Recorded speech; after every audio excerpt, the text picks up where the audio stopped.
जिसमें करबला का वाकया बयान हुआ हो और उसमें अली के बेटों का नाम दर्ज न हो। मौलवी हर एक का नाम लेता है, अली के बेटों का नाम नहीं लेता। क्यों नहीं लेता? इसलिए नहीं लेता कि करबला के वाक़े की किताबों में लिखा है हुसैन के साथ लड़ते हुए, हुसैन की हिमायत करते हुए, हुसैन के झंडे के नीचे तलवार चलाते हुए सबसे पहले जो शहीद हुआ वो अली का बेटा अबू बकर था। फिर जो शहीद हुआ वो अली का बेटा उमर था। फिर जो शहीद हुआ वो अली का बेटा उस्मान था।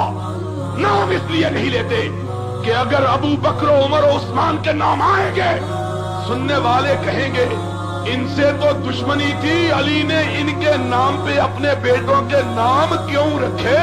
इसलिए कि दुश्मनों के बेटों के नाम पे कोई बंदा अपने बेटों के नाम रखता, किसके नाम पे नाम रखता? अब बोलो किसके नाम पर?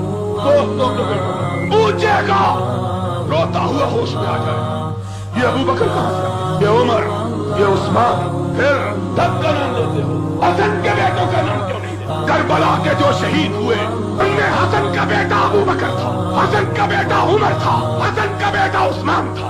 सबके नाम लेते हो, असगर, अकबर, ये तुमने नाम रखे।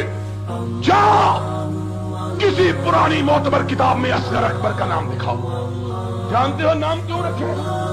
छुपाने के लिए कि हुसैन का जो पहला बेटा शहीद हुआ, हुसैन का अपना बेटा उसका नाम अबू बकर था।